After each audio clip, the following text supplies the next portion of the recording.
Hi everyone! Welcome to my channel at ngayon, titingnan natin ang isa pang kakilakilabot na kaso.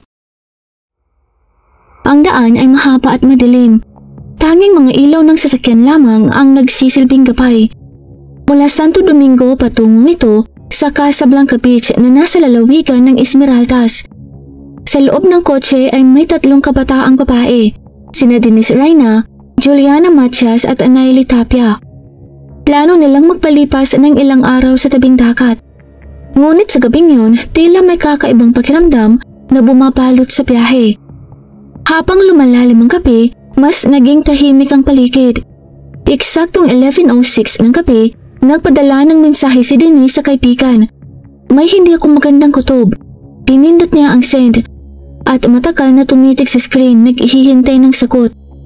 Ngunit nanatiling delivered ang status ng mensahe. Sa mga sumunod na araw, sinabi ng kaibigan na hindi niya agad naunawaan kung gaano kaseryoso ang tono ng mensahe ni Denise. Kasabay halos noon, binuksan ni Naily ang location sharing sa kanyang telepono at ipinadala ang lokasyon sa kanyang kapatid. Sa mapa, nakita niyang gumagalaw ang marker sa highway hanggang sa ang kotse ay lumihis sa pangunahing daan at pumasok sa isang kalsadang papunta sa liblib na lugar. Ilang minuto lang ang lumipas at nawala ang signal. Sa loob ng kotse nanaig ang katahimikan. Sinubukan ni Juliana na tumawag sa mga kaibigan, ngunit hindi kumukonekta ang tawag. Mahina na ang signal at sa paligid ay puro dilim. Walang bakas ng ilaw mula sa mga kalapit na bayan. Ang huling naitalang aktibidad sa kanilang mga telepono ay bandang 11:15 ng gabi. Pagkatapos noon, wala ng mensahe, wala ng tawag at hindi na rin nag-update ang lokasyon. Ang kotse ay tila naglaho sa highway at kasabay nito, naputol ang lahat ng komunikasyon.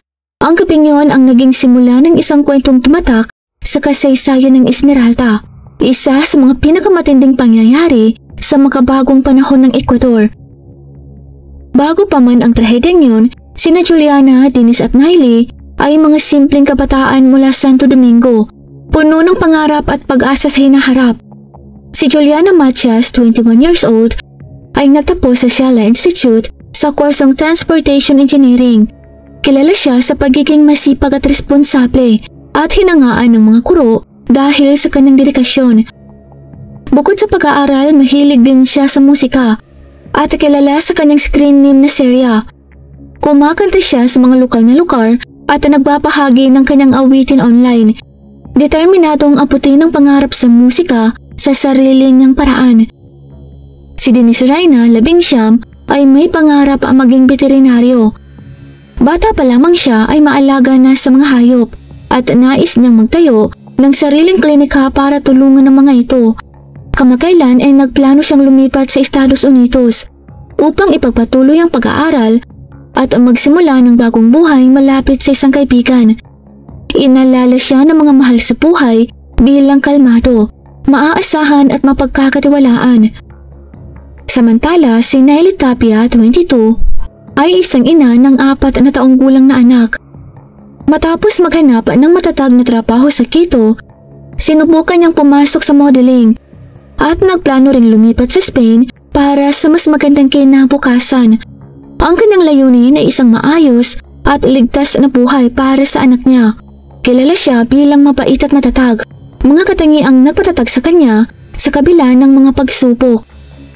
Kahit magkakalayo at abala sa kanilang buhay, nanatiling matibay ang samahan ni Juliana, Denise at Naily. Araw-araw silang nagkukumustahan, nagpapalitan ng mga kwento at gumagawa ng mga plano para sa hinaharap. Pinagbubuklod sila ng paniniwalang sa pamamagitan ng sipag, tiyaga at pagtutulungan, maaabot nila ang tagumpay na kanilang pinapangarap. Ang matibay na paniniwala nila sa isa't isa ang dahilan kung bakit hindi sila mapaghihiwalay hanggang sa huli nilang paglalakbay na magkasama. Noong unang bahagi ng April 2023, sa Santo Domingo, muling nakita si Denise Reyna at Luis Fernando Vaca, isang kilala na niya sa loob ng ilang taon. Sa kanilang pag-uusap, iminungkahi ni Vaca na magtungo sila sa baybayin ng Esmeraldas, partikular sa Casablanca Beach para sa isang maikling bakasyon. Ipinaliwanag niya na ito ay simpleng road trip lamang. Ilang araw ng pahinga at paglalakbay at hinikayat si Denise na isama ang kanyang mga kaibigan. Hindi agad pumayag si Denise. Sinabi niya kailangan muna niyang kausapin sina Juliana Matias at Nelly Tapia upang mapag-usapan ng mga detalye tulad ng petsa, tagal ng biyahe, tirahan at kung sino pa ang sasama. Nilinaw niya na ayaw niyang magdesisyon nang hindi na pagkakasundoan ng buong grupo. Tiniyak naman ni Vaca na magiging maayos at ligtas ang biyahe. Araw ang oras ng biyahe. Magpapahinga sila sa tabing dagat at agad din silang babalik ayon sa napag-usapan. Walang dagdag na kondisyon. Pagkatapos ng pagpupulong, agad na kinausap ni Denise sina Juliana at Nelly. Ibinahagi niya ang ideya ng maikling bakasyon sa Casablanca na may kasamang tirahan sa isang hotel area at isang simpleng relax na tema. Binanggit din niya na may ilang kakilala si Vaca na maaaring sumama at nilinaw na pansamantalang pamamahinga lamang ito sa dagat. Walang komplikadong plano o espesyal na aktibidad. Sumang-ayon si Juliana na makakasama siya sa loob ng ilang araw. Si Nelly naman ay agad na nag-ayos ng mga bagay sa kanyang panig, kabilang ang paghahanap ng magbabantay sa kanyang anak habang siya ay nasa biyahe. Pagkatapos, ipinaalam ni Denise sa kanyang pamilya ang tungkol sa plano. Sinabi niyang may paanyaya na magbakasyon sa tabing dagat ng ilang araw lamang at agad din silang babalik. Ipinunto rin niya na hindi pa pinalang lahat. Kailangan pa ng buong pagsang-ayon ng mga kaibigan at ilang paghahanda bago sila umalis. Bilang reference, binanggit niya ang Casablanca, isang kilalang resort area sa Esmeraldas na karaniwang dinadaanan ng mga sasakyan mula Santo Domingo. Mula noon, halos araw-araw nilang napag-uusapan ng biyahe, ano ang dadalhin, saan magtatagpo at paano tatakbo ang kanilang weekend getaway. Walang kakaibang napansin, ang rota ay pamilyar at ang ideya ay tunog simpleng paglalakbay lang. Kalaunan, nagkasundo na silang tatlo. Ipinaalam ni Denise kay Vaca na hindi siya mag-iisa. Sasama sina Juliana at Nelly at handa na silang umalis sa napagkasundo ang petsa. Sa puntong yun, malinaw ang lahat. Pareho ang pagkakaunawa ng bawat isa sa kung ano ang magiging takbo ng biyahe. Isang ordinaryong bakasyon lamang. Sa mga chat at pag-uusap, wala silang napansing kakaibang kondisyon o pagbabago sa plano. Ang petsa ng pag-alis ay itinakda sa unang linggo ng April. Pinal na ang desisyon. Umaga ng April 4, umalis si Denise Reyna mula sa kanilang bahay sa Santo Domingo. Kinahaponan, dumating si Nelly Tapia mula Quito upang makasama ang kanyang mga matalik na kaibigan.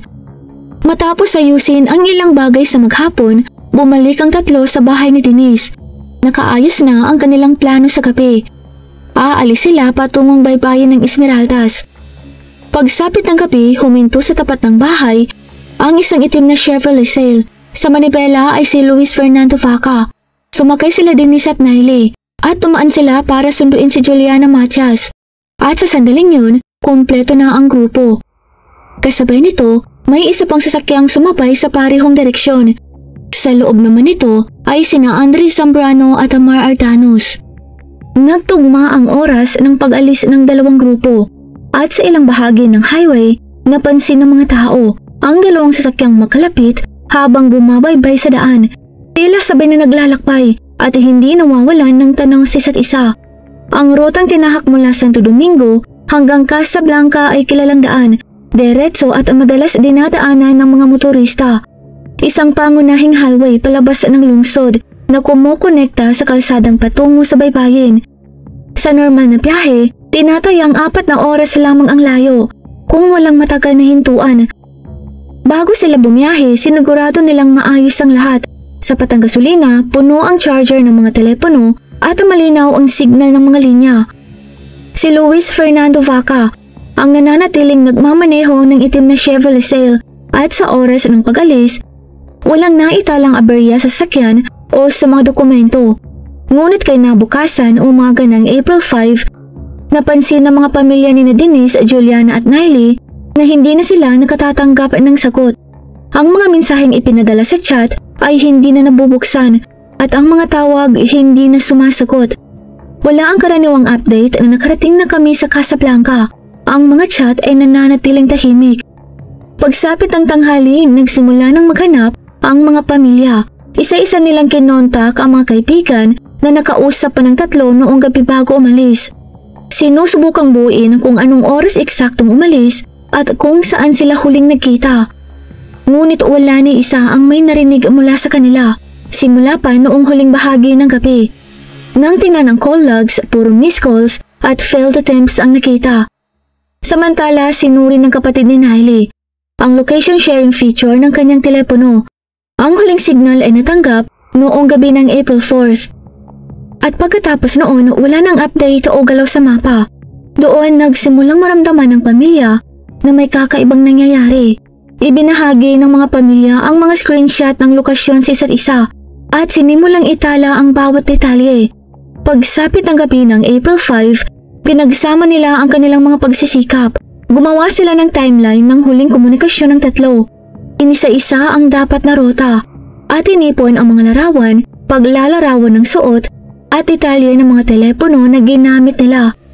Nagpasya silang ipaalam agad sa mga otoridad ang pagkawala at sabay na ipinakalat ang impormasyon sa social media. Kinabukasan, umaga ng April 6, si Attorney Paulina Ruita, tiyahin ni Juliana, ang opisyal na nagsumiti ng ulat sa pambansang pulisya. Nakasaad dito ang buong detalye, mga pangalan ng 3 kababaihan, edad, lugar ng pinangyarihan, Santo Domingo, rutang tinahak papunta sa baybayin, oras ng huling komunikasyon at mga contact person ng pamilya. Itinuturing agad na agarang kaso ang ulat, kaagad na sinimula ng mga otoridad ang paghahanap. Nagpadala sila ng abiso sa mga himpilan sa kahabaan ng rota, sinuri ang mga ospital at ang mga emergency centers at nagpaalala sa mga checkpoints sa pangunahing daan patungong Esmeralda. Hiningi rin sa mga pamilya na iulat agad ang anumang bagong impormasyon at panatilihin ang lahat ng mensaheng na i-save para sa posibleng investigasyon. Kasabay nito, nagsimula ang publikong paghahanap. Ang mga kaanak at kaibigan ay gumawa ng mga post sa social media na may larawan ni Denise, Juliana at Niley, kalakip ng kanilang huling lokasyon at mga numero para sa contact. Mabilis itong kumalat sa mga community pages ng Santo Domingo at sa mga online groups na nakatutok sa Esmeraldas Coast. Maraming volunteer ang tumulong, nag-monitor ng mga mensahe at nag-organisa ng mga impormasyon upang makatulong sa paghahanap. Pagsapit ng tanghali ng April 6, malinaw na ang ilang mahalagang detalye.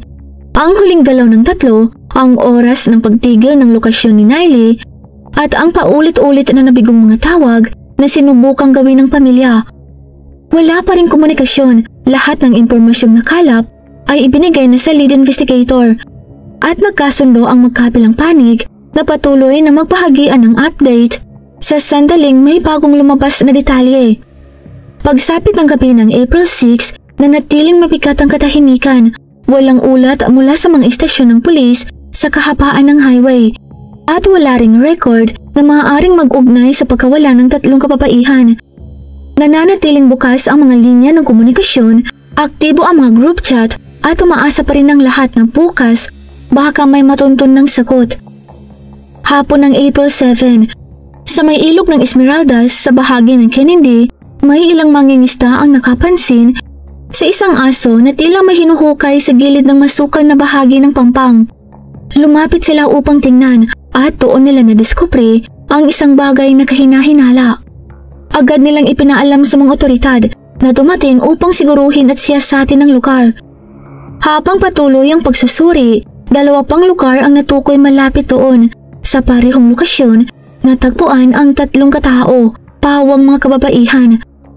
Batay sa kasuotan, tila sila ay nagmumula o patungo sa dalampasikan. Ipinakita ng pao ng pagsusuri na may mga palatandaan ng matinding pananakit at pagkakapos. Indikasyon na sila ay nakaranas ng labis na hirap bago pa man natagpuan. Dahil sa kalagayan ng mga katawan, ipinasya ng mga investigador na dalhin ito sa forensic laboratory upang makilala at masuri ng maayos. Nang maipadala ang mga labi sa morgue, agad ipinaalam sa mga pamilya ang natuklasan. Ang identifikasyon ay isinagawa sa pamamagitan ng mga palatandaan ng katawan, mga suot na gamit tattoo at iba pang pagkakakilanlan. Gayunpaman, hindi naging madali ang proseso. Sa ilang kaso, malaki na ang pinsalang natamo, kaya kinailangan ng masusing pagsusuri upang makilala ang bawat isa. Sa tulong ng mga detalyeng pisikal at ng mga dokumentong nauugnay sa kanila, opisyal na nakumpirma ng mga otoridad na ang mga natagpuan ay sina Denise Reyna, Juliana Matias at Naily Tapia. Ayon sa opisyal na forensic report, nagkaroon ng malalalim na sukat at pinsalang tumukoy sa matinding karahasan. Ang bawat ulat ay may kasamang detalyadong paglalarawan ng kalagayan, tinatayang oras ng pagkamatay at listahan ng mga sample na gagamitin para sa karagdagang pagsusuri. Itinala rin ng mga investigador ang kalagayan ng mga damit at ang mga materyales na ginamit bilang panali, pati na rin ang mga bakas na na-recover mula sa balat at tela. Lahat ng ito ay nakapaloob sa opisyal na ulat na isinumite sa punong investigador alinsunod sa tamang legal na proseso. Matapos ang pagsusuri, ipinaalam sa mga pamilya ang resulta ng pagkakakilanlan at ang mga sumusunod na hakbang sa investigasyon. Sa puntong yun, nagkaroon ng malinaw na batayan ng kaso. Isang kumpirmadong lokasyon, mga nakilalang biktima at ebidensyang pisikal na nagpapatunay na isang mabigat na krimen ang naganap. Isang mahalagang pahiwatig ang nagbukas ng direksyon sa investigasyon, ang location data na ibinahagi ni Naily Tapia sa kanyang kapatid noong gabi ng kanilang pagkawala. Agad na kinumpiska ng mga investigador ang cellphone ng kapatid at sinuri ang geolocation log. Doon nila nakita ang kilos ng signal. Gumagalaw pa ito hanggang hating gabi ng April 4 bago tuluyang tumigil. Ang huling lokasyon ay eksaktong lugar kung saan natagpuan ng mga bangkay 3 araw makalipas sa may ilog ng Esmeraldas. Matapos paghambingin ang mga timestamp at ang mga huling pagtatangkang makipag-ugnayan na pag-alaman ng mga otoridad na huminto ang signal ilang sandali matapos lumihis ang sasakyan mula sa pangunahing daan patungong baybayin. Mula roon, itinutok ng mga investigador ang pansin sa mga surveillance footage sa kahabaan ng rotang nagdudugtong sa Santo Domingo patungo sa mga liblib na baryo sa gilid ng rehiyong panturismo. Sa ilang video, malinaw na nakita ang dalawang sasakyang magkasunod, isang itim na Chevrolet Sail at isa pang kotse. Minsan pa, tilang magkasabay nilang tinatahak ang daan, parang magka-convoy. Ang unang sasakyan, ang Chevrolet, tumugma ang kulay, modelo at plate number sa record ng isang rental agency. Nang ipinasuri ito sa kumpanya na kumpirma, ang kotseng yun ay inarkila ilang araw bago ang biyahe sa pangalang Holga Zambrano at ang kumuha si Luis Fernando Vaca. Sa mga kuha ng CCTV, makikita ang driver. Nang ihambing ng mga investigador ang larawan, malinaw na siya nga si Vaca. Habang sinusundan ng rota, napansin na lumiko ang dalawang sasakyan mula sa main highway papasok sa isang makitid at maputik na daan patungo sa isang liblib na lugar. Ang parehong direksyong ipinakita ng huling signal ni Naily bago ito tuluyang mawala. Ilang araw matapos madiskubre ang mga bangkay, natagpuan din ang itim na Chevrolet Sail sa Santo Domingo. May mga bakas ito ng banggaan at anang suriin gamit ang luminol, lumitaw ang mga trace ng dugo at iba pang likidong biolohikal, hindi lang sa loob ng sasakyan kundi pati sa trunk. Sa pagitan ng dashboard at panel ng pinto, may natagpuang maliit na piraso ng kuko. Ayon sa mga forensic expert, ito ay malakas na indikasyon kay Denise Reyna nagmula. Maingat na kinolekta ang lahat ng ebidensya, mga swab, piraso ng tela at ang mismong fragment ng kuko. At nang matapos ang pagsusuri, lumabas ang nakapangingilabot na konklusyon. Walang nakitang dugo sa lugar ng ilog, ngunit mayroon sa loob ng kotse at ang huling signal ng cellphone ay tumugma sa eksaktong punto kung saan lumiko ang mga sasakyan. Dahil dito, tumatag ang paniniwala ng mga investigador. Ang karumalduman na krimen ay hindi naganap sa pangpang ng ilog, kundi habang sila ay nasa biyahe o sa mismong loob ng Chevrolet Sail. Mula roon, nagsimula ang panibagong yugto ng investigasyon, isang malinaw na teorya at isang karumalduman na katotohanan na unti-unting lumilitaw sa liwanag. Matapos makuha ang mga ebidensya mula sa sakyan Mabilis na tinukoy ng mga otoridad ang mga pangunahing sospek sa pagkawala ni Denise Reyna, Juliana Matias at Naily Tapia. Ang mga pangalan, Luis Fernando Vaca, Olga Zambrano, Andres Zambrano at Amar Ardanus. Lahat sila naglalakbay sa parehong ruta at magkakakilala. Sa investigasyon, si Luis Fernando Vaca ang lumitaw bilang sentro ng kaso. Kaibigan ni Denise, siya mismo ang nagmungkahi ng biyahe papuntang Dalampasigan. Siya ang nag-ayos ng lahat at siya rin ang nagmaneho ng sasakyang sinakyan ng 3 babae. Mula sa mga mensahe, paggalaw ng 2 sasakyan, nakumpirma ng mga pulis ang koneksyon ni Vaca sa iba pang sospek. Ang itim na Chevrolet na ginamit ay inarkila sa pangalan ni Olga Zambrano. Kung wala siya, hindi sana magaganap ang biyahe sa kotse na yon. Ngunit higit pa sa simpleng pagrenta, si Olga pala ang nag-uugnay at nagkoordina sa kilos ng 2 sasakyan. Bahagi siya ng mas malawak na plano. Kasama naman sa ikalawang sasakyan, si Andres Zambrano, kapatid ni Olga, at si Amar Ardanus. Ayon sa kuha ng CCTV at salaysay ng mga saksi, ang kanilang sasakyan ay sumusunod lamang sa likod ng Chevrolet. Halos dikit, parang sa buhatan. Sabay ang bawat liko, sabay ang bawat hinto. Isang malinaw na sinyalis na may koordinasyon ang lahat ng kilos. Ngunit paano nga ba naugnay ang mga lalaking ito sa mga biktima? Lahat sila may direktang ugnayan. Si Vaca ang nag-imbita at nag-alok ng sasakyan. Ang mga Zambrano at Ardanus naman, mga kakilala niyang tumulong sa logistics. Sa madaling sabi, kontrolado nila ang buong biyahe mula simula hanggang dulo. Mula rito, nagsimulang bumuo ng 2 tsorya ang mga investigador, hingil sa motibo at takbo ng krimen. Unang tsorya, isang violent outburst, marahas na pagsabog ng galit matapos tumanggi ang mga babae sa hindi kanais-nais na paglapit o panliligaw. Ayon kay Attorney Paulina Rueda at tiyahin ni Juliana, maaaring nagsimula ang lahat sa pagtutol ng mga babae sa mga pasaring o persahang kilos ng mga lalaki. Isang pagtanggi na nauwi sa brutalidad. Ipinaliwanag nito kung bakit labis ang tindi ng pananakit na nakita sa mga katawan ng mga biktima. Ikalawang tsorya, isang premeditated act, planong pagpatay. Para sa mga pamilya, napakaraming palatandaan. Ang pagkakaroon ng pangalawang sasakyan na tila pangpantay, ang pagliko palayo sa turistang ruta, ang malinaw na pagtatangkang itago ang mga bakas, at higit sa lahat, ang laki ng hukay kung saan sila iniliping. Hindi raw ito magagawa ng biglaan sa gitna ng gabi, malinaw na pinaghandaan. Tugma rin ito sa pagkakadiskubre sa rental car. Iniwan, sinira, parang sinadya para iligaw ang mga pulis. May kumalat pang chismis tungkol sa paggamit ng asido. Ngunit agad itong pinabulaanan ng mga forensic expert. Walang ni katiting na bakas ng kemikal ang natagpuan.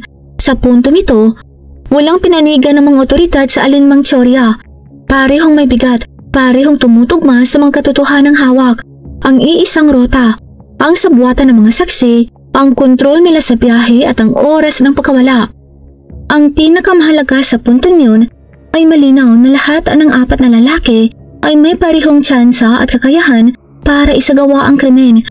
Maaaring isa-isa o sabay-sabay, bawat isa ay may kanya-kanyang papel. May 29, isang malaking balita ang yumanig sa Ecuador.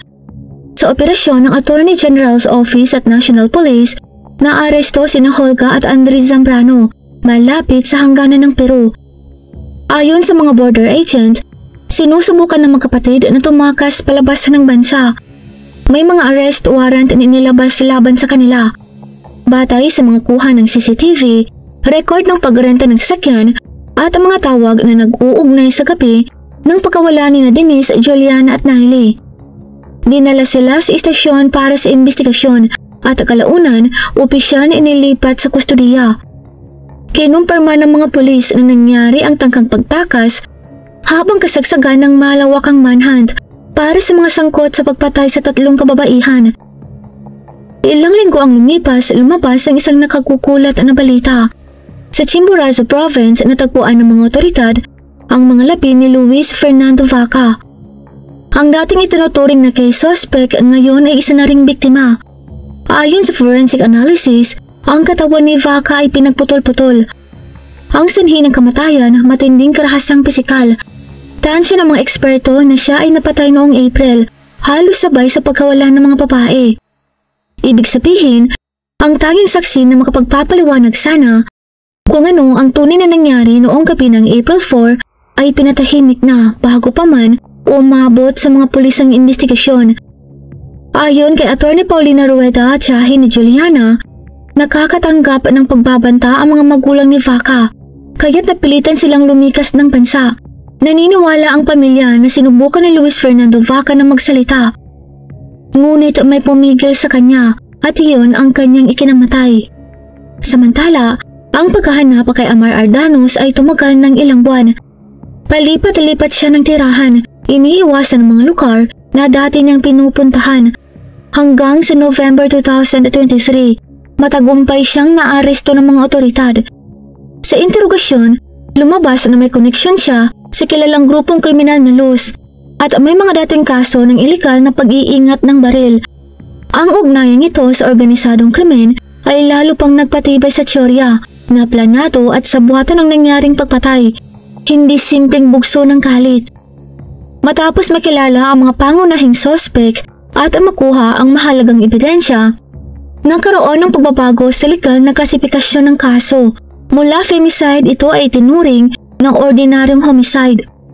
Pinaliwanag ng mga taga-usig, walang romantiko o pamilyal na relasyon sa pagitan ng mga biktima at mga akusado, kaya hindi umunupasok sa definasyon ng femicide. Ngunit para sa mga pamilya ni Denise, Juliana at Niley, isa itong malaking kawal ng katarungan. Naniniwala silang ang sobrang brutalidad ng krimen ay malinaw na ebidensya ng gender-based violence.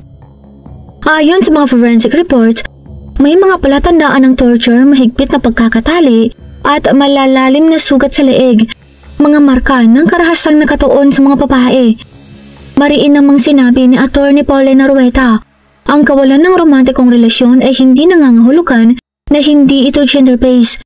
Kung ang motibo ay dahil sila ay babae, kung dahil sa pagtanggi, panggigipit at marahas na paghihiganti, iyon ay femicide pa rin. Para kay Atty. Paulina Rueda, ang pagbaba ng kaso mula femicide patungong homicide ay isang hakbang na nagpapahina sa proteksyon ng batas at sumisira sa laban ng kababaihan laban sa sistematikong karahasan. Ang desisyong yun ng mga taga-usig ay nagdulot ng malawakang galit at protesta. Nagkaisa ang mga women's advocacy groups, mga human rights defenders at mga lokal na komunidad sa buong bansa. Nag-organisa sila ng mga kilos protesta at nagsimula ng mga online campaign na humihiling na ibalik ang orihinal na paratang na femicide. Hiling nila buong katapatan sa paglalabas ng ebidensya at pagsasaalang-alang sa gender-based na motibo ng krimen.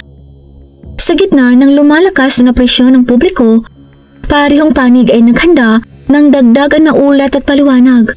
Ngunit sa huli nanatili ang opisyal na kaso bilang homicide at iyon ang naging batayan ng paglilitis at hatol. Hindi sumuko ang mga pamilya ng mga biktima, ipinangako nilang ipagpapatuloy ang laban para kilalanin ng batas na ang krimeng ito ay hindi lamang pagpasalang kundi isang karahasang nakaukat sa pagkakababae ng mga biktima. April 9, 2024 sa Esmeraldas Province, nagsimula ang unang pagdinig sa korte para sa kaso ng 3 pinasilang na kababaihan. Ang mga nasasakdal, Andres Zambrano at Amar Ardanos. Ang papel naman ni Olga Zambrano, ang nagrenta ng sasakyan, ay tinalakay sa hiwalay na proseso. Binuksan ng korte ang pagdinig sa pamamagitan ng pagbasa ng mga formal na paratang at buod ng mga ebidensyang tatanggapin sa paglilitis. Ipinakita ng mga taga-usig ang forensic at autopsy reports na nagpapatunay sa kalagayan ng mga sukat at paraan ng pagkamatay. Kasama rin dito ang biological evidence na nakuha sa loob ng Chevrolet at ang mga CCTV footage na nagpapakita sa rota ng sasakyan. Mga empleyado sa rent-a-car agency ang tumistigo at kinilala ang isa sa mga sospek na nakitang kasama ng isa sa mga biktima bago pa sila umalis sa Santo Domingo. Ang depensa naman, itinutok ang argumento sa iisang pangalan, Luis Fernando Vaca. Ayon sa kanilang mga abogado, si Vaca umano ang may kontrol sa biyahe at posibleng siya lamang ang responsable sa krimen. Sinabi nila na ang mga ebidensyang iniharap ay walang tuwirang patunay laban sa iba pang akusado. Humiling din sila sa korte na alisin ang ilang video footage at ideklarang di katanggap-tanggap ang ilang biological samples dahil umano sa contamination. Ngunit tinanggihan ng korte ang mga mosyong yun. Ayon sa hukom, lahat ng ebidensya ay maayos na naiproseso at napreserba.